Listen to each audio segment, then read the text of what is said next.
Muy buenas tardes, estimados televidentes y radioyentes de Ucrania, Argentina y de las nuevas reglas para el béisbol mundial. Se estará tratando en nuestra mesa redonda comenzando la semana de este lunes, en que tendremos para el análisis aquí en el primer tema, sentado junto a nosotros al máster Santiago Pérez Benítez, investigador del Centro de Investigaciones de Política Internacional del Ministerio de Relaciones Exteriores. Vamos ya con nuestra mesa redonda, hoy comenzando la semana con 3 temas sobre la mesa.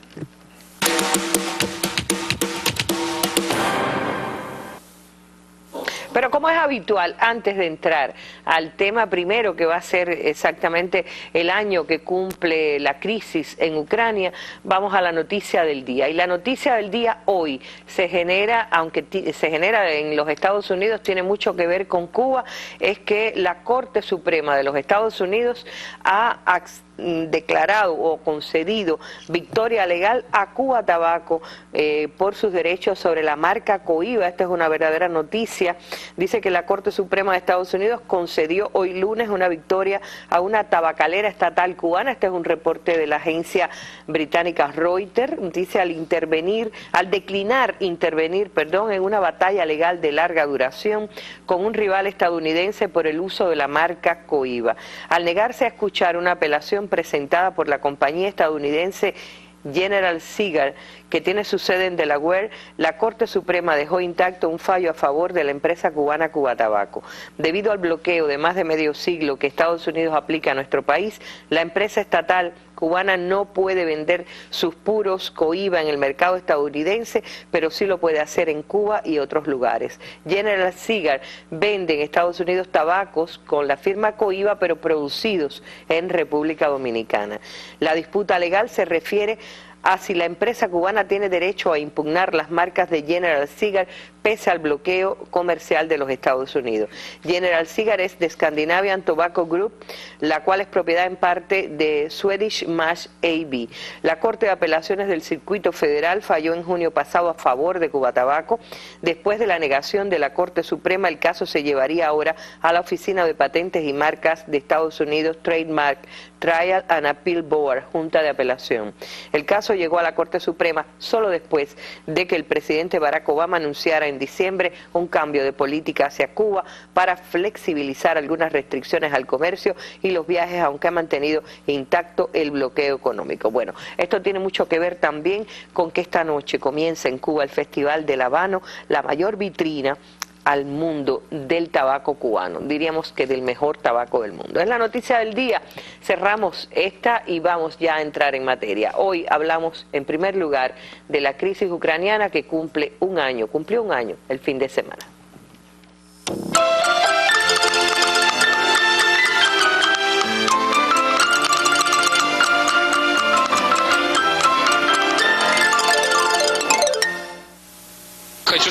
Yo quiero que mi país sea como uno de la Unión Europea. Deben liberar a Timoshenko y a todos los presos políticos. El principal problema es que el gobierno recibió un país con una buena economía y ahora es un desastre. Estas eran las principales demandas que se escuchaban cuando comenzaron las marchas en el Maidán y que bien podrían resumirse en acabar con la corrupción, mejorar la economía e ingresar a la Unión Europea.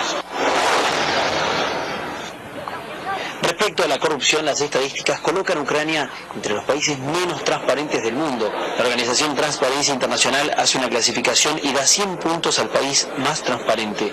En este ranking, Ucrania tan solo tiene 26 puntos. En una reciente cumbre entre España y Ucrania, la ministra de Finanzas ucraniana decía que necesitaban cambiar algo tan simple como que los jueces del país pudiesen explicar de dónde obtenían su dinero. En otro pasaje de la reunión, el viceministro ucraniano de Infraestructura debió contestar a un empresario que pedía remover a los funcionarios que realizaban prácticas corruptas. Una mejor cara. El Producto Interno Bruto se contrajo en el 2014 en un 7,5%. La inflación superó el 20% y la moneda nacional se devaluó más de un 50%. Así lo resumía la gobernadora del Banco Central ucraniano. En la historia del país no hubo un periodo tan difícil desde la Segunda Guerra Mundial. En este contexto, el Fondo Monetario Internacional aprobó un préstamo de 17.500 millones de dólares, que podría ampliarse hasta los 40.000 millones. Pero eso no será gratis para Ucrania, que debe hacer reformas. El primer ministro del país afirmó que serían medidas impopulares, como el aumento de las tarifas y el nivel de mercado, e incluso dejar una serie de programas sociales. El gobierno apuesta a transformarse en un Estado moderno, pero habrá que ver si esa responsabilidad no recae solamente sobre los hombros de los ucranianos.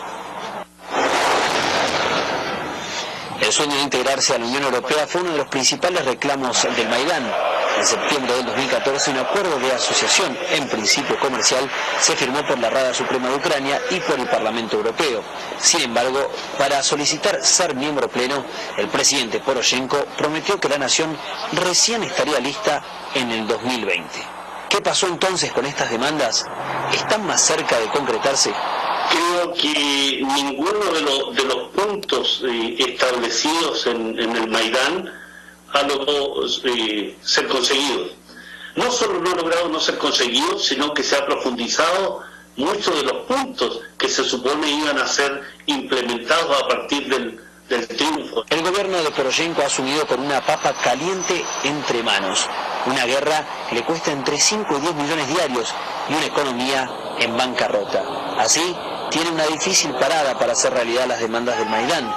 Con todo, cuesta creer que el escenario actual sea la consecuencia de una marcha ciudadana que exigía, con toda razón, un país más democrático y con más oportunidades.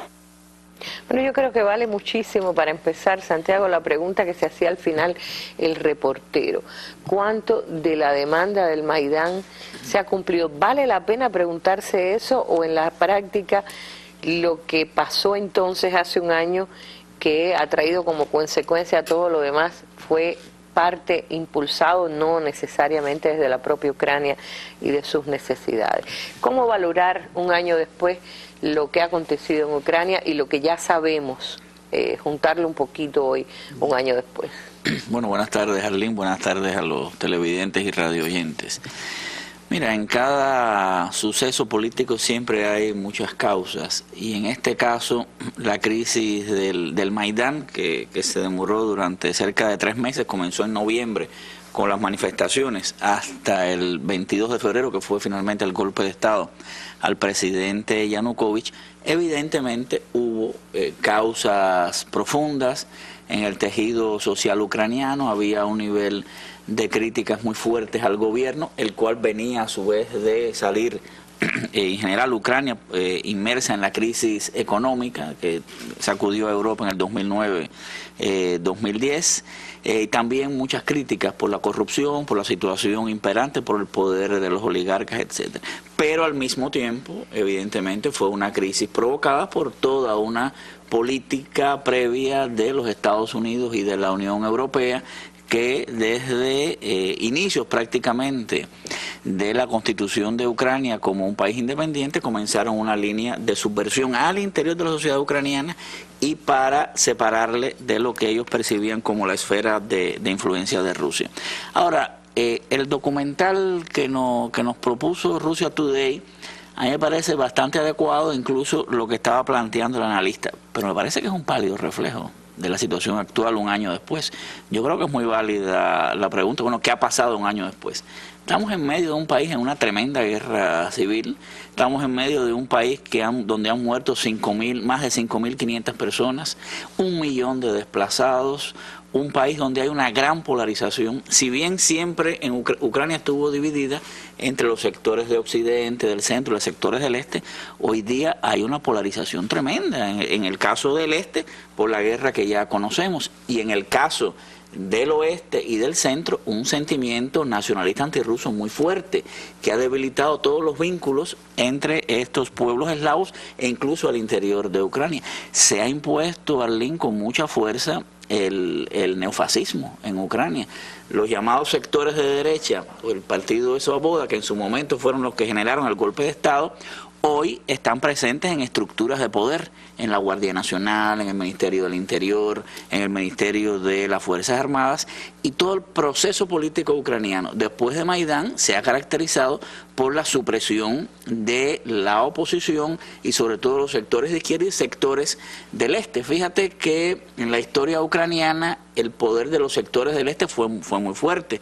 Tuvieron incluso varios presidentes, el propio presidente Yanukovych, el presidente Kravchuk, pero en general hoy no existe esta situación, sino que más bien hay una polarización que ha generado toda la guerra civil que conocemos. El poder de los oligarcas se mantiene igual. Sí, ese no cambió. O incluso ha crecido. Bueno, un oligarca, el rey de chocolate. Un oligarca está de presidente, no.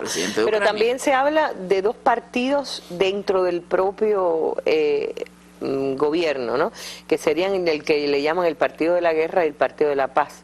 Yatsenyuk, que es el hombre de Occidente, y que estaría a favor de ser más agresivo contra las repúblicas independientes o contra los rebeldes del este.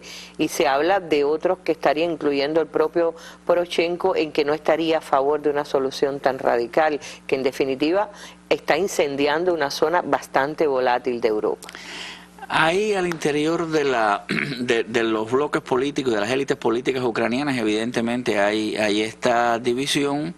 ¿Qué pasa? Este es un sistema político muy cambiante. Fíjate que el propio bloque Poroshenko o el partido de Yatsenyuk se formaron al calor de las últimas elecciones. Las elecciones fueron, en el caso de presidente, el 25 de mayo y las otras elecciones fueron en octubre.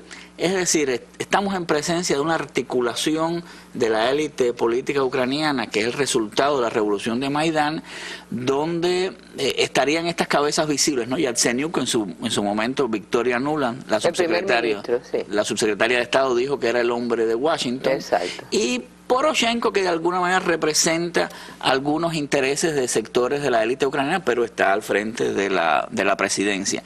Pero el sector de los neofascistas, el sector de los extremistas, que es el que ha generado todo este nivel de coerción política al interior de Ucrania, es muy fuerte, Arlene. Incluso hay muchos sectores del llamado bloque de Yatsenyuk que comulgan con estos partidos. Está también el partido radical de Lyashko. Es decir, hay varias situaciones políticas al interior de Ucrania. Ahora, un poco volviendo al tema anterior de un año después. Bueno, un año después tenemos que Ucrania es más dependiente que nunca del exterior. Es decir, el poder del FMI y el poder de la Unión Europea y de Estados Unidos es tremendo. Hoy estamos viendo un incremento de las tarifas a las que deben pagar los ciudadanos ucranianos, que es el resultado de todo el programa de ajustes que ha impuesto el FMI en Ucrania. Es decir, que muchos de los llamamientos de la revolución, la revuelta de Maidán, de una mayor independencia, en aquel momento se pensaba de Rusia, pues realmente no han tenido lugar en términos de independencia del país. Y además Ucrania es un país, una situación que ha generado seria crisis internacional y serios problemas para la estabilidad del mundo, un país que quizás pueda entrar a la OTAN en el futuro. Es decir, un año después la situación es muy crítica desde el punto de vista interno, muy crítica desde el punto de vista de la polarización social y muy crítica desde el punto de vista de las relaciones internacionales de Ucrania. Bueno, en las últimas semanas, yo diría que en los últimos días especialmente, ha salido a la palestra a través de Russia Today Paul Craig Roberts, quien fuera secretario adjunto del Tesoro en el gobierno de Ronald Reagan, politólogo, economista, está disparando a todas partes con una cosa que parece muy cierta, por lo menos a mí me parece que tiene un significado de una alerta tremenda. Dice, Europa se ha dado cuenta de que Estados Unidos la empuja a una guerra. Europa se ha dado cuenta de los intentos de Estados Unidos de empujarla a una guerra con Rusia, lo que sería un suicidio, afirma Paul Craig Roberts. No son pocos los que ven que se está tratando de empujar a Europa a que haya un conflicto que beneficie a Estados Unidos en la distancia, pero del que toma cada vez más distancia en lo personal, ¿no? No voy a decir lo personal como país. Bueno, mira, de los grandes méritos que se ha adjudicado Obama es que él ha enfrentado esta crisis ucraniana logrando la unidad de Occidente, la unidad con los países de la Unión Europea. ¿Existe realmente esa unidad? Yo creo que no, yo creo que hay matices al interior de ellos, pero en general, estratégicamente, si hacemos el análisis durante un año, Europa ha ido de la rienda de los Estados Unidos. Mira, juntos Estados Unidos y Europa, que son miembros de la OTAN, en su momento abogaron por una situación de mayor vinculación de Ucrania con la OTAN, desde el año 2008, la cumbre de Bucarest, después la cumbre de Lisboa y recientemente la cumbre en Gales, la cumbre de la OTAN, quiero decir. Después, durante todo el proceso de Maidán, fue un apoyo tremendo de los países de la Unión Europea y de Estados Unidos. Recuérdate el ministro de Relaciones Exteriores de Alemania, Westerwelle, yendo allí a Maidán, McCain yendo allí a Maidán, Victoria Nuland, que ya la mencionábamos. Durante precisamente ya cuando tomaron el poder, el apoyo ha sido muy rápido e incondicional por parte de Estados Unidos y de la Unión Europea, que han apoyado todas las acciones militares del gobierno de, y la campaña mediática contra Rusia, culpándola de todo, también ha sido muy intensa. Y ha sido de ambos lados. Da la impresión a veces, y esto sí tiene más que ver con lo que decía Paul Craig en los últimos días, de que Europa estaría haciendo de policía bueno y los norteamericanos del policía malo, en el sentido de que Europa, la Merkel y el presidente francés Hollande salieron corriendo a contener a mediados de febrero, cuando se veía que había una ofensiva de los sectores de Lugansk y de Donetsk contra el ejército ucraniano, que estaba prácticamente rodeado en Debaltseve y que habían tomado el aeropuerto internacional. Y justo en momentos, un poco por ahí vendrían los planteamientos de él, en que los norteamericanos estaban diciendo que iban a dar un apoyo militar ya directo a Ucrania. Poroshenko lo estaba pidiendo.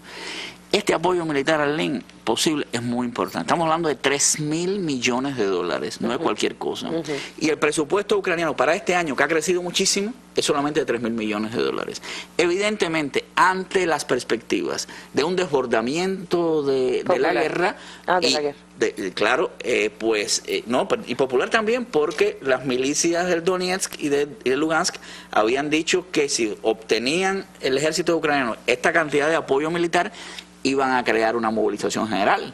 El gobierno ucraniano lo mismo. Entonces, ante la posibilidad de que la guerra desbordara, desbordara la magnitud que lleva actualmente, pues bueno, salieron corriendo y se logró este acuerdo de Minsk, un acuerdo muy complejo, un acuerdo y muy frágil. Y muy frágil también. 16 horas negociando este acuerdo. Ellos primero fueron a Ucrania, después fueron a Rusia y después en Minsk negociaron este acuerdo, y los norteamericanos se han quedado rezagados.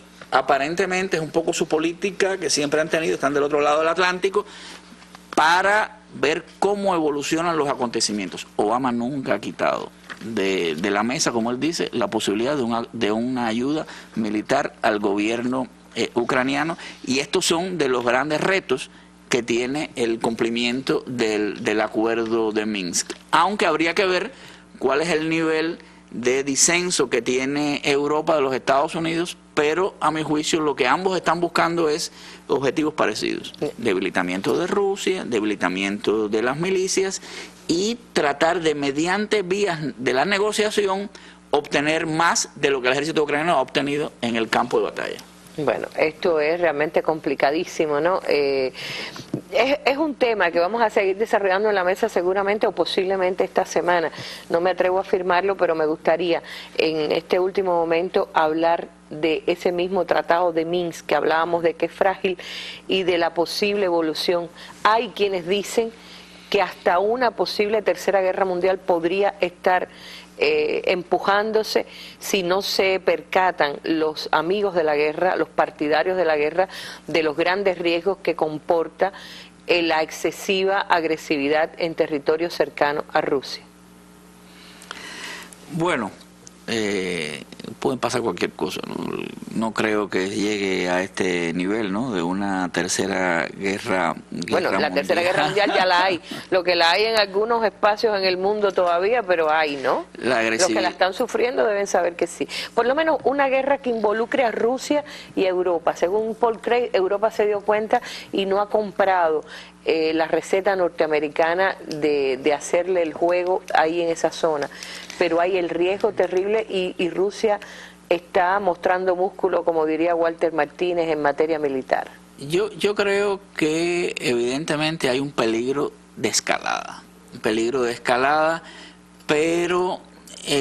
no creo que debamos sacar de la borda la posibilidad de que el acuerdo de Minsk tenga un desarrollo ulterior. Hay varios escenarios, como siempre hemos hablado acá en la mesa, no habría solamente que pensar en un sentido u otro.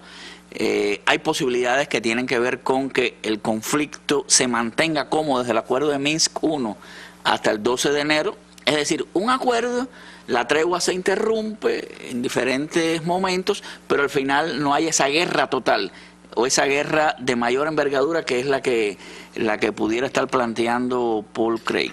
O puede ser que se convierta el conflicto del este de Ucrania en un llamado conflicto congelado, quiere decir que declaren la independencia, que ya en su momento la declaró, el llamado Estado de Novorossiya, y que no sea necesariamente reconocido por otros actores internacionales. Ya existen en lo que era antes el territorio de la Unión Soviética varios casos de este tipo, Arlene. En fin, habría que esperar, creo que es mañana, que se reúnen los cancilleres del Grupo de Normandía, porque este acuerdo de Minsk es un acuerdo además que está refrendado en el Consejo de Seguridad, que hubo una resolución. Vaya, no es cualquier acuerdo, es un acuerdo realmente que tiene solidez desde el punto de vista de las posibilidades de que más o menos se cumpla. Bueno, menos mal, aunque reitero, vamos a tener seguramente la posibilidad de extendernos más. El propio Santiago podrá poner más argumentos.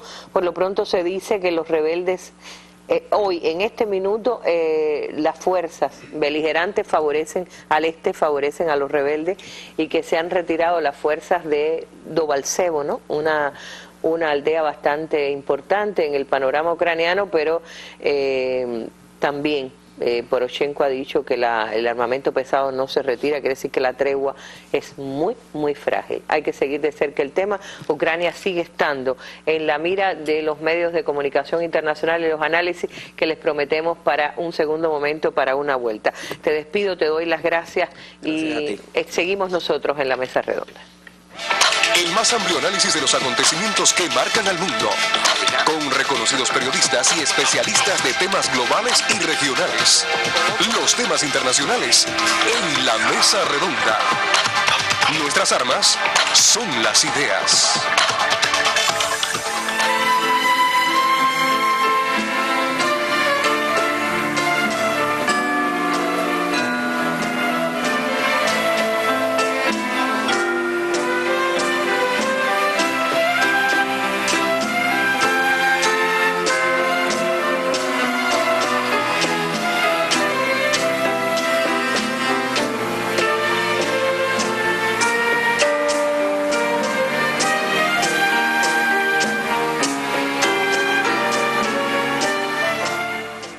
Y como es habitual, vamos hasta la esquina de Reinaldo Taladrí. Más que esquina, es una suerte de intermedio.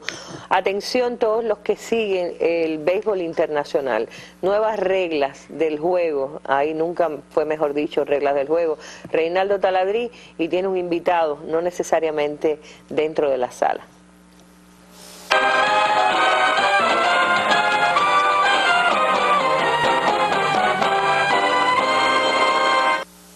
Muchas gracias y bienvenidos a La Esquina. Como les habíamos dicho, vamos a continuar hoy analizando lo que se viene en el béisbol, lo nuevo que está al parecer fraguándose y que de alguna manera u otra llegará también a nosotros, sea en Cuba o en torneos internacionales. Primero, les propongo que recordemos las 6 propuestas que ya discutimos y analizamos aquí. Recuerdan que vino Lázaro Vargas y las analizamos. Se analizaron también en un programa al duro y sin guante, solo para recordarlas. Después vamos a dar una exclusiva. Se han aprobado 3 nuevas reglas que ya se van a aplicar en la temporada de la MLB del 2015. Ya, esas no son para estudiar, se van a aplicar ya. Y otra exclusiva, se ha creado en la MLB en Estados Unidos, en el béisbol de Estados Unidos, una comisión. Acuérdense que la otra era comisión para acelerar el ritmo del juego. Esta es una comisión para aumentar la ofensiva. Consideran que la ofensiva es para el béisbol lo que los goles para el fútbol. Quieren atraer al público más joven, que parece que no anda muy bien con el béisbol, y han creado una comisión que está proponiendo ya de entrada 4 medidas a estudiar, 4 acciones a estudiar para aumentar la ofensiva en el béisbol. Para eso vamos a tener hoy un invitado de lujo, un hombre que es y fue árbitro, es analista y especialista de béisbol. Me refiero nada más y nada menos que a Luis César Valdés, quien desde Santa Clara nos acompaña. Lamentablemente no pudo ser en imagen, pero por lo menos en sonido. César, ¿me escuchas? Sí, buenas tardes a todos los televidentes de esta gran mesa redonda que sale para Cuba y para todo el resto del mundo. Bueno, ahí te estamos viendo como analista en las transmisiones de la CMHW en una foto tomada en el estadio Sandino. Así que ahí lo están viendo. Él nos está viendo vía telefónica en estos momentos. Ahora bien, César, lo primero que te propongo es recordar las 6 medidas que analizamos aquí. Vamos a verla en pantalla y yo te las voy recordando. Primero, los famosos 2 relojes que se van a poner en cada banco y detrás del home. El pitcher va a tener 20 segundos desde que está en posesión de la bola, esté o no el bateador en la caja de bateo.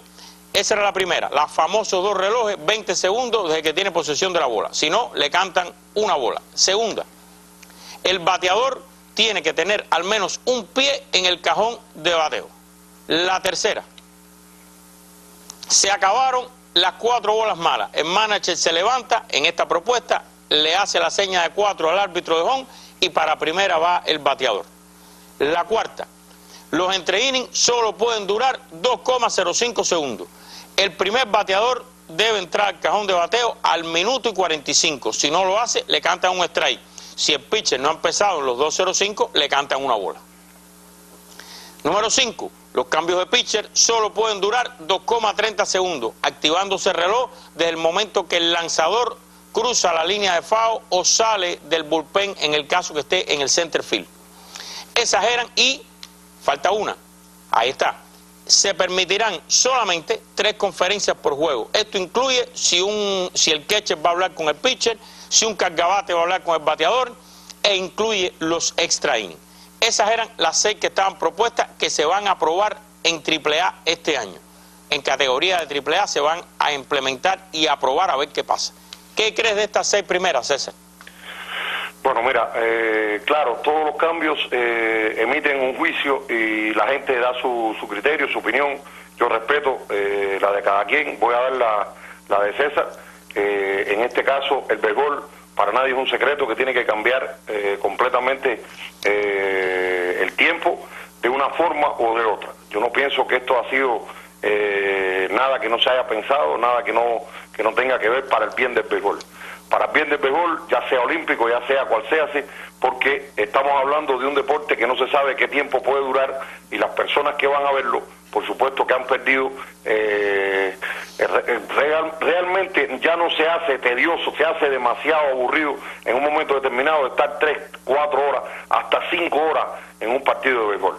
Y taladri, para nadie es un secreto que el béisbol es riquísimo en estadística, en cosas bonitas que tiene que ver con la técnica, la táctica y todas estas cosas. Pero el tiempo realmente ha invadido de una forma brutal esta forma, se pierde mucho tiempo en todas esas cosas. Esas medidas que tú has dicho ahora a continuación, yo pienso que sí, que van a mejorar para bien el deporte que debemos cuidar. Y más, no solo en la MLB, yo pienso que nosotros seremos un espejo de todo lo que está ocurriendo en el mundo para estar a la par y no quedarnos atrás en esta parte de la reglamentación. ¿Y qué pasa, César? Que también si a veces no aplicamos algo aquí, después vamos a un torneo internacional donde sí se aplica y entonces nos sorprende, que eso es otra cosa que hay que prever, no vaya a ser que nos ocurra en este caso, aunque repito, estas están en estudio. Yo te propongo ahora, César, y a los amigos televidentes dar en exclusiva aquí 3 medidas que ya se van a implementar en la temporada 2015 de la MLB en Estados Unidos. Y me temo que después muchas se implementen en el béisbol internacional. Vamos a empezar a ver la primera en pantalla. La primera, los managers tienen que pedir la reclamación, o sea, la revisión de video desde el banco. Parece que vieron... vamos a la primera. Los managers tienen que pedir las reclamaciones de jugadas desde el banco. No pueden salir a hablar con el árbitro para acelerar.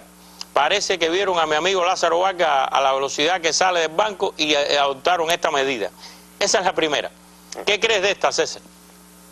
Bueno, pienso que cada vez que usted interrumpe el juego está ¿cómo se llama?, cometiendo el error de atrasarlo. Y todo lo que se implemente para el bien es una buena medida, en el sentido de que así le ahorra también el trabajo a los managers, y solamente con una seña o con cualquier tipo de sonido, de cosas que se implemente desde el banco, con una luz, cosas que pueda hacer, entonces rápidamente ocurrirán entonces las otras partes, que las que tienen que ejecutar los árbitros en este caso. Que se han hecho bastante rápido, por lo menos en nuestra liga en este año. Vamos a ver la segunda. La segunda dice lo siguiente: los bateadores tienen que tener un pie en el cajón de bateo, a menos que se dé una de las excepciones establecidas, que son un foul tip, alguna situación muy especial. Pero salvo esas, tiene que tener un pie en el cajón de bateo. Si lo saca sin una excepción establecida, le cantan un strike. ¿Qué te parece esto? Eso es regla, eso viene en la regla específica. Lo que solamente hay que hacerlo, ejecutarlo. Pienso que esa es una de las que más realmente puede acelerar los juegos, porque es ya eminente que en cada lanzamiento el bateador se sale del cajón. En Grandes Ligas con mucho menos pérdida de tiempo, pero siempre con su pérdida de tiempo. Al contrario, en nuestro país es normalmente que cada lanzamiento dure tantos segundos. Y pienso que sí, que esto es, ya no es una cosa implantada, sino es lo que dice la regla, que realmente usted tiene que tener, usted puede, para coger la seña, tener un pie fuera del cajón, pero no se puede ir de la posición dentro del cajón de bateo. Y ahora vamos a ver la tercera, que ya se va a implementar, donde yo creo que Cuba puede estar a la vanguardia mundial. Vamos a verla. Dice: el juego tiene que reanudarse inmediatamente de que la transmisión de la televisión retorne de los comerciales al estadio. ¿Qué pasa? Que las pausas, en realidad, y tú lo sabes, porque tú has sido árbitro internacional, los árbitros están mirando al productor de la televisión en Estados Unidos, y cuando el productor de la televisión le da la seña, entonces el árbitro dice que se reanuda el juego. En el caso nuestro, al no tener esas pausas comerciales, podemos incluso reducir quizás el tiempo en entre innings y no estar sujeto a esto. Esto parece que va a ser duro, pero ya se va este año. Fíjate que no pusieron 2,05 segundos, sino que lo que han aprobado por el momento es que en cuanto termine la pausa de los comerciales no puede haber demora, directo al juego. ¿Qué te parece esto? Eso es correcto. Hemos estado en todos los eventos internacionales, hay comerciales. No, para nadie es un secreto que, bueno, los comerciales son los patrocinadores de todas estas ligas. Y ya internacionalmente, también en los eventos que participaba Bulibaf, y en el último Clásico Mundial, siempre el coordinador daba con el árbitro principal la seña de que volviera el juego, es decir, que reanudaban por la parte de coordinación. Pienso que es una buenísima idea. Para nosotros mucho más fácil, nosotros ganamos esos 2 minutos sin perder de tiempo, porque nosotros realmente no tenemos comerciales. Así que para nosotros es mucho más fácil poderla implantar que para ellos, que tienen que respetar el tema de los comerciales. Y ahora vamos a ver la última comisión que se creó. Estaba la anterior, que era comisión para acelerar el ritmo del juego. Se ha creado otra comisión en MLB por la oficina del comisionado, que es para aumentar la ofensiva. Ellos dicen que las carreras, la ofensiva, es para el béisbol como los goles para el fútbol. Y quieren más ofensiva en los juegos. Y están proponiendo estudiar 4 medidas. Vamos a verlas a continuación en pantalla. Primera, aumentar la altura del box. No, bajar, perdón, ahí hay un error, me autocritico, es al revés. Es bajar la altura del box. Al aumentarla, la velocidad del pitcher aumenta. No, bajar la altura del box, que posiblemente redunde en menos velocidad en lanzadores.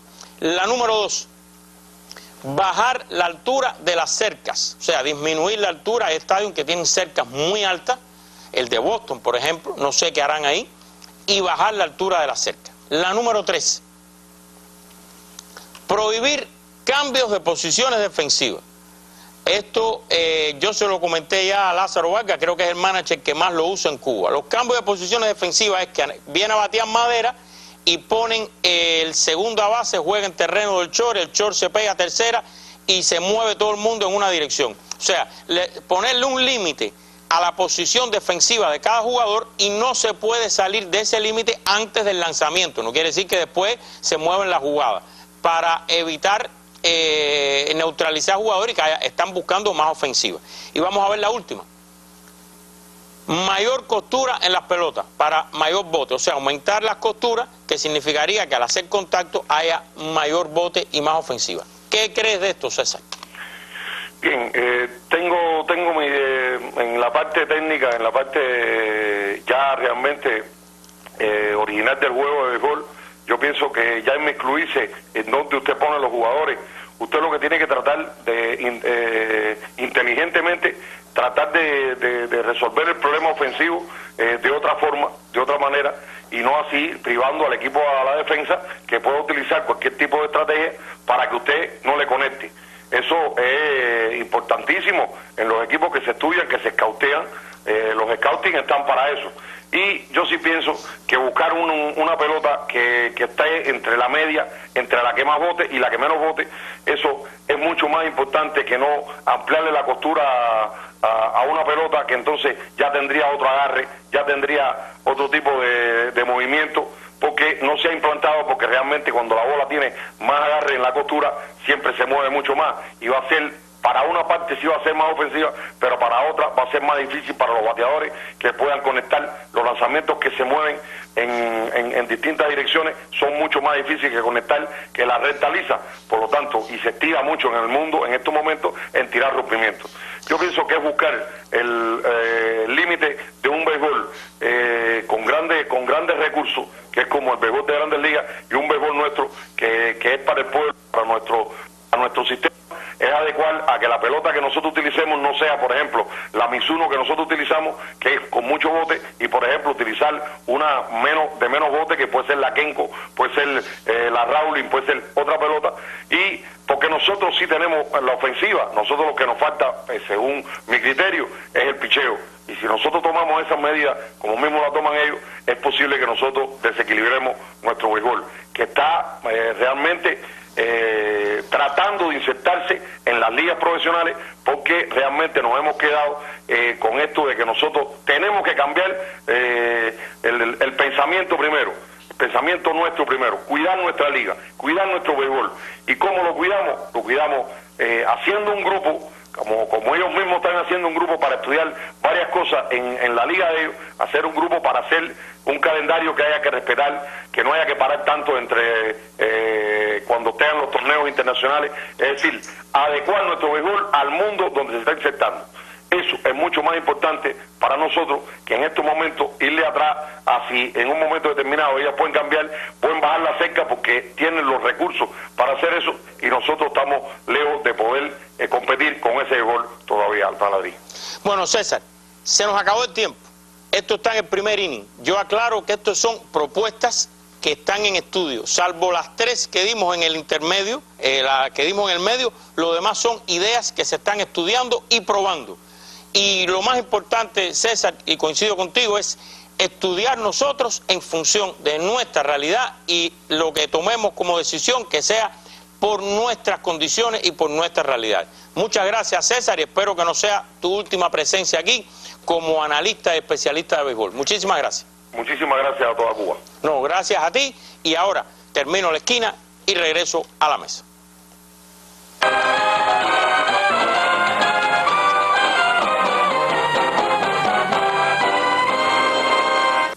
La pasada semana visitó La Habana el joven director del Banco Central de Argentina, un país que entre las muchas guerras que está soportando ahora, tiene también, ustedes saben, la de los fondos buitres y otras maniobras económicas, además de las políticas que han estado tratando de acorralar a la presidenta argentina Cristina Fernández. Pero con los detalles de esta entrevista de Oliver Zamora cerramos nuestra mesa redonda comenzando la semana de hoy. La realizó Oliver, reitero, la pasada semana durante la visita de Pedro Vizcay a La Habana, y con ellas las dejamos, los despedimos hasta el nuevo encuentro en nuestra mesa redonda. Muy buenas noches.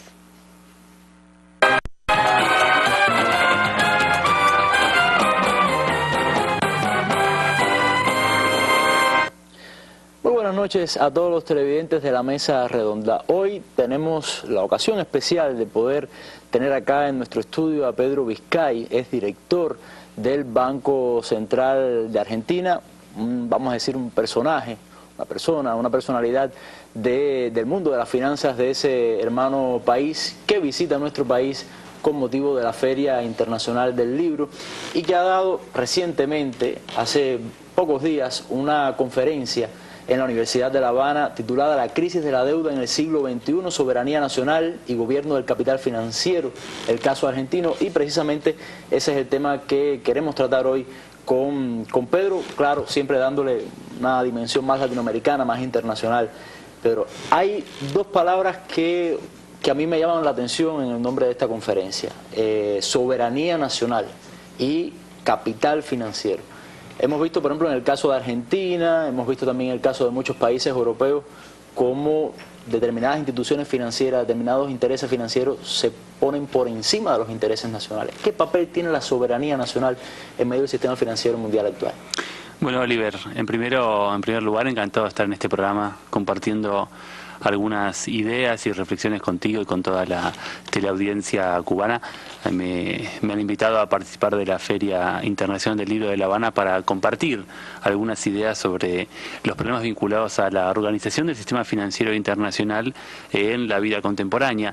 A tu pregunta uno podría responder como representante del Banco Central de la República Argentina y habiendo trabajado tanto tiempo en los temas vinculados a la regulación financiera internacional, que la preocupación que vos expresás es justamente el punto central de desafíos que enfrentan los países de toda América Latina y el Caribe frente a la imposición de mandatos generados por las operaciones financieras internacionales desplegadas por fondos comunes de inversión, por entidades colectivas, por fideicomisos, por grandes bancos, grandes conglomerados financieros. Esto es un conjunto de actores que en el mundo de las finanzas expresan justamente una fuerte capacidad de presión y una fuerte capacidad de crear esquemas de desigualdad en torno a la producción, creación y administración del dinero.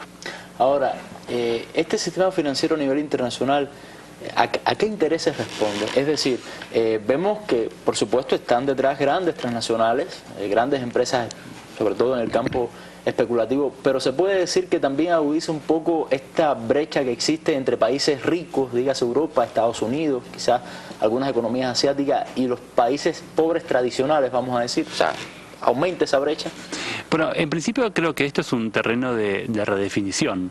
A nivel internacional, hoy los países considerados países desarrollados son también víctimas del impacto de las crisis financieras generadas en sus propios estados, producto de años de políticas financieras orientados hacia el apalancamiento de bancos, el apalancamiento de empresas y sobre todo orientados a generar mecanismos de especulación con los ahorros públicos de la gente. Creo yo que en el marco de los últimos años, y puntualmente para poner un año que expresa un hito en la historia de los últimos 10 años, el 2008, con la crisis financiera en los Estados Unidos, uno percibe que la crisis financiera llega al corazón de los países desarrollados, y es que las reglas de distribución entre países ricos, países pobres, países desarrollados en vía de desarrollo, comienza a marcar algunos puntos de modificación. Hoy en el mundo existen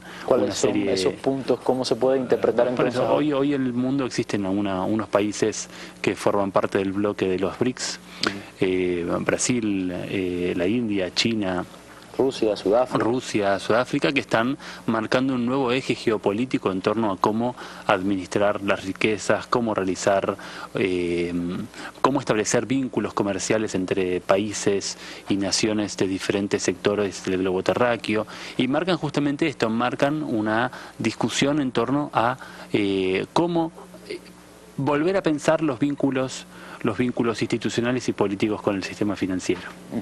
Ahora, hay una palabra que me gustaría, bueno, usted como especialista, que lo pueda definir un poco, conceptualizar, porque estamos en un medio de comunicación, quizás muchas personas no sepan lo que es especulación como tal, y la escuchamos tanto, incluso ahora en su propia explicación, especulación financiera.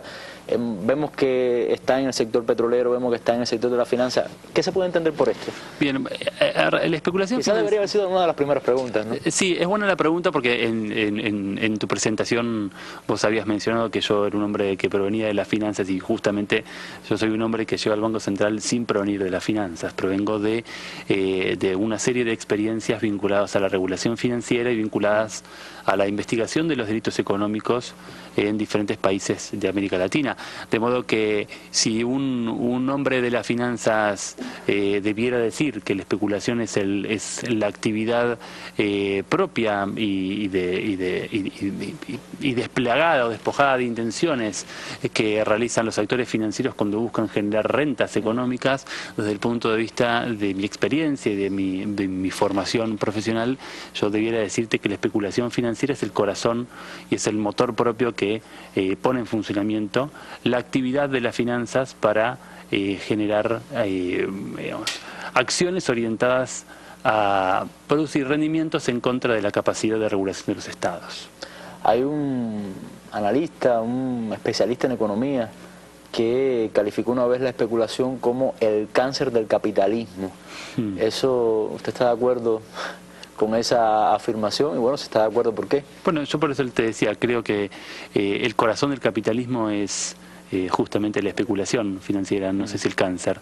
Y por eso uno de los principales debates y desafíos que enfrenta el capitalismo desde hace muchos años es poder generar mecanismos de regulación desde el Estado, estos mecanismos donde el Estado interviene en la economía para garantizar el proceso de producción, distribución y consumo de bienes y servicios, y esto implica necesariamente poner en eje de discusión la relación entre autodeterminación o autorregulación de los mercados, interferencia estatal y política, y por lo tanto también soberana sobre el funcionamiento de las actividades financieras. Es decir, que cree que sí debe existir una regulación por parte de los estados sobre la actividad financiera, ¿no? Si los estados no regulan los mercados se autorregulan. Cuando los mercados se autorregulan en perjuicio de los derechos de la gente. ¿Qué es lo que ha sucedido también en muchos ejemplos, quizás con la propia crisis financiera en Estados Unidos? Muy interesante. Ahora, ¿cómo se ha entronizado, vamos a decir, cómo ha entrado, si piensa que lo ha hecho, estos sistemas financieros internacionales dentro de los propios gobiernos? Porque vemos que tienen un poder. Es decir, cuando vimos al presidente Barack Obama aprobar un salvataje enorme para los bancos norteamericanos, como hemos visto como en Europa también se le ha dado estos rescates a determinados países para pagar las deudas a los bancos precisamente. ¿Cómo es esa relación? ¿Cómo cree que influyen sobre los gobiernos? En principio es una relación de poder, y una relación de poder muy potente, donde, como decía hace un rato, lo que está en juego es quién define el sentido de la soberanía jurídica y política en estas relaciones entre estados y mercados, si las definen los gobiernos o las definen los actores financieros. En todo el mundo, y particularmente en América Latina, desde los años 70 en adelante se vivió un proceso fuerte, profundo y sistemático de desregulación financiera. La desregulación financiera, por supuesto que también tuvo su epicentro en los países desarrollados, en Estados Unidos, en países de Europa, pero claro, la desregulación operó en los países de América Latina con fuertes impactos en materia de endeudamiento externo, de fuga de capitales, de reducción de las capacidades de generar derechos sociales y beneficios para toda la población. Esto es, junto a los procesos de desregulación financiera que garantizaban la libertad de capitales y que garantizaban que los negocios y las operaciones financieras de bancos y conglomerados tuviesen lugar en un ámbito completamente aislado de cualquier tipo de intervención pública, generó como consecuencia esto que te decía, ¿no? Grandes costos en términos de derechos, en términos de exclusión, en términos de pobreza y en términos de condicionamiento de las capacidades de crecimiento de los países. ¿Y cree que América Latina ha aprendido la lección? Creo que América Latina ha enfrentado desde hace unos 10 o 12 años aproximadamente una experiencia política e histórica única, donde ha logrado desde la conformación de la UNASUR y de la conformación de muchos acuerdos regionales, establecer ciertas condiciones políticas, jurídicas y sociales para hacer frente en mejores condiciones los avances del capital financiero internacional. Hay muchas experiencias en nuestros países. La Argentina marca una experiencia bien concreta en esto, de la importancia que en los estados ha implicado acumular reservas, establecer mecanismos de control de capitales, establecer mecanismos orientados a prevenir operaciones vinculadas al lavado de dinero, establecer mecanismos internacionales de intercambio de información, establecer mecanismos que reduzcan la opacidad financiera de determinado tipo de estructuras de negocios y toda una serie de circunstancias y de decisiones que se han tomado en América Latina que buscan justamente esto, permitir que el Estado conozca cómo se invierte dentro de sus territorios y que conozca fundamentalmente cuáles son las reglas del juego a nivel local e internacional. ¿Y se puede decir que esto ha tenido un saldo positivo, es decir, en estos últimos años? ¿Se puede hacer un tipo de evaluación? Bueno, la República Argentina sí, claramente ha tenido saldos muy positivos porque Argentina ha podido lograr a partir de estas experiencias aumentar de forma sistemática los niveles de crecimiento, reducir también de forma significativa los niveles de desempleo, los niveles de pobreza, aumentar las condiciones de igualdad. Claro que hace falta mucho porque América Latina está atravesada por historias de mucha complejidad y por una estructura social muy diversificada con muchas situaciones contradictorias en el seno de las estructuras sociales de los distintos países, pero me parece que se ha podido recorrer hasta aquí un camino de experiencias únicas que marcan la necesidad de seguir trabajando en una profunda integración latinoamericana. No, y Argentina, que ha tenido una experiencia realmente dramática. Hoy, por ejemplo, como usted dice, puede ser un ejemplo a seguir, pero tener una experiencia dramática cuando se aplicó aquel neoliberalismo crudo en la época de Menem y que dio al traste con toda la situación financiera. Fueron momentos muy duros, ¿verdad? Fueron momentos muy duros, momentos donde hubo que acudir a las calles, buscar la reivindicación de derechos en todas las posibilidades de organización colectiva y social posibles, y donde sobre todo se pudo conquistar una experiencia de trabajo militante y de conformación de pensamiento crítico en torno a cuáles son las verdaderas necesidades que los estados deben asumir para poder garantizar el ejercicio real de los derechos fundamentales. Ahora, América Latina hoy vive un proceso de unidad latinoamericana que ya vemos que tiene su reflejo, como usted explicaba, en el mundo financiero. Hay una serie de iniciativas, se habla de un Banco del Sur, se habla también de una moneda común a muy largo plazo, me imagino. ¿Cómo ve este panorama? ¿Cómo ve este tipo de iniciativas? ¿Cuán importante puede ser? ¿Qué ha imposibilitado de que ya sea un hecho, en su opinión? Bueno, a ver, para América Latina la experiencia de los ataques especulativos que se han ido generando contra las diferentes monedas locales marca la importancia de que pueda generar un esquema unificado, centralizado y coordinado de acumulación de reservas de países latinoamericanos y de países del Caribe. Creo yo que la principal herramienta que tienen nuestros países para poder enfrentar ataques de estas características consiste en generar políticas muy activas tendientes a producir una acumulación de reservas latinoamericanas y caribeñas que permitan sostener golpes de estas características. Usted y todos saben que los efectos de un golpe de mercado en nuestros países son muy potentes, y no solamente eso, sino que además, producto de las estructuras jurídicas conocidas y desarrolladas por el derecho de conformación continental en América Latina, no permiten o no han permitido hasta ahora crear buenos dispositivos jurídicos para atacar situaciones tales como el pánico financiero, como los golpes de mercado y como otra serie de situaciones fácticas que desde las finanzas generan golpes y efectos dañinos para las comunidades de nuestros países. Yo recuerdo haber escuchado a la presidenta de Argentina, Cristina Fernández, en algún momento hablar sobre la necesidad que tiene los países latinoamericanos en invertir en determinados sectores. Hablaba, por ejemplo, del tema de la innovación.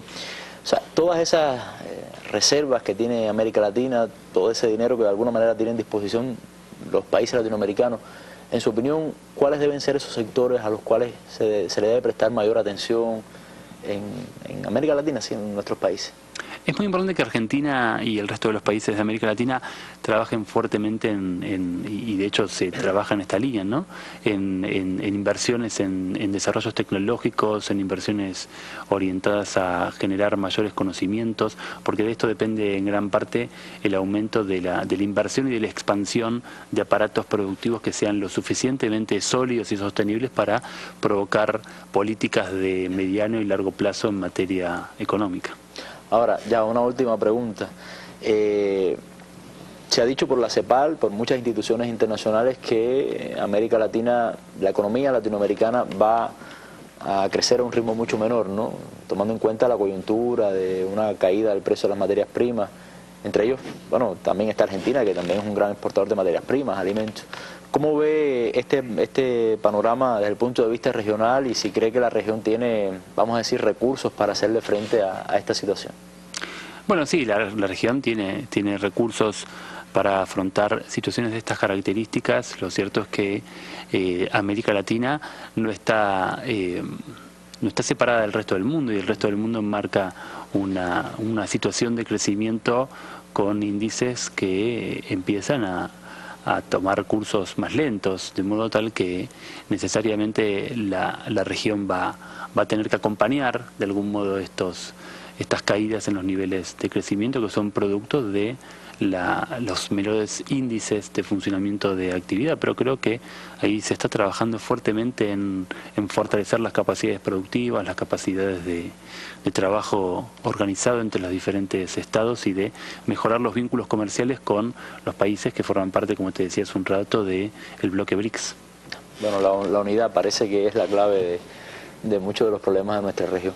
Bueno, Pedro Vizcay, yo le agradezco mucho que haya estado con nosotros en la tarde-noche de hoy analizando este tema, y además, permítame decirlo, una voz autorizada en el mundo financiero y también económico, bueno, teniendo el cargo que tiene de director del Banco Central de Argentina. Fue una oportunidad que no hemos podido dejar pasar, una oportunidad que se nos dio de hacer esta entrevista acá en nuestro programa La Mesa Ronda, y bueno, creo que ha sido de mucho provecho. Muchas gracias por haber estado con nosotros. Gracias a ti, a la televisión cubana y a este hermoso pueblo que me ha recibido con tanto calor y afecto. No, gracias a usted.